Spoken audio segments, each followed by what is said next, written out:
Frying Motors, authorized dealer of Tata Motors PV, is now open at Lightkorni, Shillong. We are here to offer you India's most safest cars and to ensure you to get the most out of owning a Tata vehicle.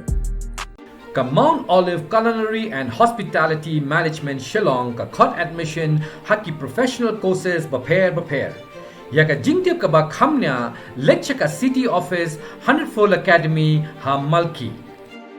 Unongilam kadang persagi yang dorbar thawan jong jylla bade artat unongilam ko All India Trinamool Congress hapo ka jylla Meghalaya Dr Mukul sangma ula pentep bana kadang ka jong u la sim ya sinjam ba unda ujon ne ban pensngo sido ka tumnong sko jong mentri rangba do kari un Narendra Modi habai dei ba jing pendrekam yau smart meter hangni hapo ka jylla Habakran bekilar patai Khubor mendak si palai ha office rekam jong ka party u Dr Mukul la ong ba ula le ya kene ka kam komisi benta ban bat ya ka ka kentin ba menteri rang ba do kari ula yang ban kren shaikdar sha ki pa nong song snong jong kari ba ya ka bamsap dalele omde satya ban aila deka kumta khnang manyo ya ka jing tuklar ka bakloila no menteri rang ba do ula simkhya ban tho bet da ka chiti sha u da ka ba lo kentu ba don kam ban thong da ka kunhun tohkit ka balai do hapo ka jing pet ne penya ya ka da ka tnat ki bade khmi from the 9th till the 16th and we have specific duration.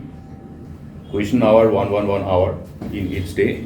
Then we have 3 days of private members' business. So we really don't know how the time availability will provide that space. Keeping in mind the necessity for any member to not take the house for granted as to how the house will award the time for any specific issue tabled before the house, we cannot anticipate and take for granted. But we will see that every important issues concerning the state and concerning the people are taken up in the right earnest to get the kind of result that we want for the larger good of the people. Will you be asking the resignation of the Prime Minister in the Assembly? Well, it is a complex question and a complex response. Now, we don't know how many people are involved, whether there was a criminal conspiracy to cause damage to the state. Therefore, the best thing is to ask for an independent inquiry. The same stand will be there, even in the House also. And until we get answer, we will ensure that this inquiry takes place. I assure the people of the state. I am not writing this letter to the Honorable Prime Minister for nothing. A leader of the opposition, a former Chief Minister, who is going by the commitment and the promises made to the nation by the Honorable Prime Minister. So therefore, I don't think any other Prime Minister will make a kind of commitment to the nation unless he has that honesty and determination to fulfill his promises. And therefore I have scripted this letter. The letter refers to various inputs which have come to our notice, which are self-explanatory. Number one is that based on this award of letter of award to the concerned contractor for supplying and installing of the smart meters and other inputs which were available before us based on the posting of the then Power Minister himself, where they have indicated that the smart meter has been installed in in that particular bungalow where he resides. These are available in the form of annexures, and therefore based on these inputs of which type of meters are being installed and the rate which was quoted in the letter of award, we tried to find out what exactly is the price, the available open market price of these items. And while doing and digging to get these inputs, we are surprised to see the huge discrepancy in the price specific to these smart meters which are being installed. Okay, huge discrepancies. Now when these cumulative discrepancies are calculated, it comes around 180 plus crore.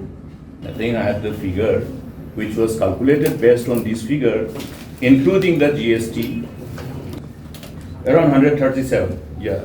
As per the LOA available, comes to 11,000 plus per meter, including the installation, etc. at the GST component. Now, what is important is to look at what has drawn our attention to come to this very decision to ask for an inquiry, is that we wanted to know the market price of these particular models, the models which are indicated here, you see in the social media page of none other than the then Power Minister. Okay, this particular model, what is the price? This is available in the website, and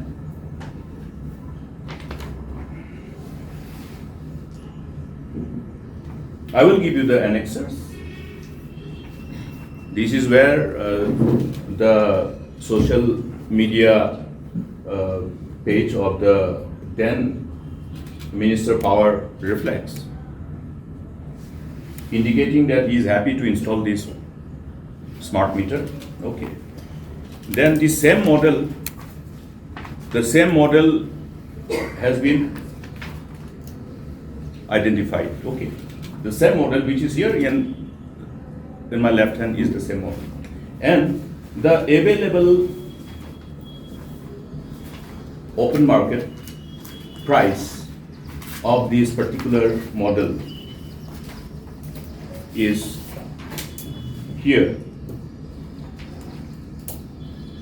There are two models which are being installed. One is at Annexure 5 and one is at Annexure 6. Okay. Is two models in my both hands. I will be giving all these inputs. And these are available in the website of these particular manufacturers of the smart meters, which also carries the open market price. So therefore, what we are looking at is the open market price, the difference between the open market price and the price that was awarded to. That is the reason why I have always insisted that government should indicate the measures taken to ensure the price determination exercise. Was the terms of reference specific to this? No. Was there any provision under the terms of reference which was specific to Subhaikya? Alleged irregularities in respect of implementation of Subhaikya? No. Was there a specific terms of reference to go into details about the alleged irregularities pertaining to price determination exercise in respect of the smart meter? No. So therefore, I say that whole exercise wasn't IWAS. Therefore, the result and outcome of this whole exercise was already known for everybody. We already could anticipate what will be the outcome of that kind of inquiry. Okay, so the terms of reference is the most important part whenever any inquiry is being ordered. Any inquiry, the terms of reference will be specific. The Commission of Inquiry will not go beyond, will not deviate from the terms of reference. So it has been very skillfully scripted, and that's why I'm saying it's a modus operandi as well. It also is another attempt to fool the people, fool people like us. They cannot fool us. They cannot fool the people of the state. The people of the state have demonstrated resilience, determination to pursue issues whenever it comes to pursuing issues to protect the interests of the people and the state. I believe in the people of the state of Meghalaya. I have full expectation that it's not just Dr Mukul who is going to raise voice against this. It is not only the opposition, it is not only the political party which sits in the opposition benches, but it will also definitely draw the attention of other political parties who are in the ruling conglomerate. the parties who are sharing the responsibility. Collective responsibility is what we refer to in our given system of democracy. Therefore, if it is collective responsibility, therefore, unless they ask questions, then we will have reasons to believe that they are facilitated, they are partner in common intent. You know, there is a provision in the law called common intent, you know, the relevant sections. So therefore, they have to come clean. They have to go through that Agni Pariksha of indicating their intent, the honest, determined intent to protect the interests of the people, not protect the interests of the perpetrators. I repeat, not protect the interests of the perpetrators. If you love the state, if you're true and honest to your responsibility as a politician, we must demonstrate it through action. Go further by looking at the terms of reference of that Commission of Inquiry. The government does not have a terms of reference which was indicated in their notification for instituting an inquiry under the Commission of Inquiry. Specific terms of reference pertaining to these alleged irregularities, whether it is in respect of Subhagya or whether it is in respect of the smart meter related issue. Therefore, we have reasons to believe that the government, rather than responding to their call of duty to protect the interests of the people and the state, they have chosen to act as an accused, and that itself raises lots of eyebrows. We have reasons to ask why the government will end up acting as and behaving as and defending as an accused whenever any instances of alleged irregularities pertaining to public exchequer and public money in respect of implementation of the schemes are concerned are brought before the government. Has been effectively, honestly, with utmost sense of commitment and responsibility and honesty demonstrated by all of us in the opposition, including the people of the state, including other stakeholders, not just once, but repeatedly on number of issues concerning the state and the people. Now here, it is one of them which we have flagged before the government, on which we have tried to draw the attention of the government with utmost seriousness and sincerity, including other people, other stakeholders, including other political parties. This is pertaining to serious alleged irregularities which have cropped up in power sector. Though there has been alleged irregularities and alleged instances of corruption in other related projects in the power sector, particularly with the DISCOM under the MEECL. Here, I would like to refer to one very important issue concerning the interests of the people, involving visible irregularities in respect of the implementation of one very important program called the installation of smart meters by the MEECL. And I have decided to draw the attention of the Honorable Prime Minister himself, keeping in mind his commitment to the nation to ensure that probity in public life is demonstrated by all concerned, and any instances of alleged corruptions will be, rather, in other words, I think the exact interpretation is that the Honorable Prime Minister has promised all of us, to the nation, to ensure zero tolerance against corruption. I repeat, assured all of us, assured the nation, zero tolerance against corruption. That's why with my expectations of prompt response from none other than the Prime Minister himself, I have decided to write this letter urging him to institute an independent inquiry under the supervision of concerned ministries, a delegated ministry dedicated for this purpose, in the best interest of the people and the state. and to send a strong deterrence against repetition of such possible repetition of irregularities affecting the fiscal health, socio-political health of the state.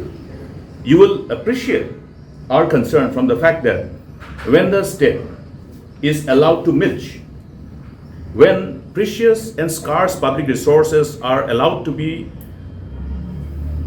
spent without any accountability, allowing irregularities unhindered, the perpetrators will always get emboldened. And perpetrators getting emboldened does not augur well for the future of the state, for the future of the nation. That's why it is incumbent upon all of us to ensure that we invoke all the available provisions of law in the, or rather the law of the land, to create a strong deterrence for all those who think that they can engage in irregularities and cause huge loss to the state and public exchequer and still get away. And this is precisely why I have felt that after having tried to draw the attention of the government, you have seen what is the outcome, what is the result. Has the government been really prompt in responding? It is not just our party, it's not just the opposition, but even the political parties in the ruling dispensation, whether it is UDP and other political parties, including BJP, they have tried to draw the attention of the government. They have insisted that they want an inquiry. What has happened? Today, it is another pertinent point for us to be noted is that based on this call coming from multiple corners, including political parties, what did the government do? The government assured all of us that they will institute an inquiry under the relevant provision of Commission of Inquiry Act. And the Commission of Inquiry has already been ordered. We are told, as was reported by media and as was reported to the people by the government itself, that the report pertaining to that very inquiry by the Commission of Inquiry has been submitted to the state government. It is not yet made public, nor we are aware of the outcome of that inquiry. But even before this inquiry report has been made public, what is the activities going on in the MEECL? Has the DISCOM been instructed to pause in the process of payment of the so-called against the implementation of those shady deals? No. The payment continues. The work continues. Therefore, it is again of a serious nature. When the government has promised the people of the state to respond to the demand for inquiry and they have instituted a commission of inquiry. Therefore, the commission of inquiry pending the report, the government should have given all the instruction if they are honest in their intent.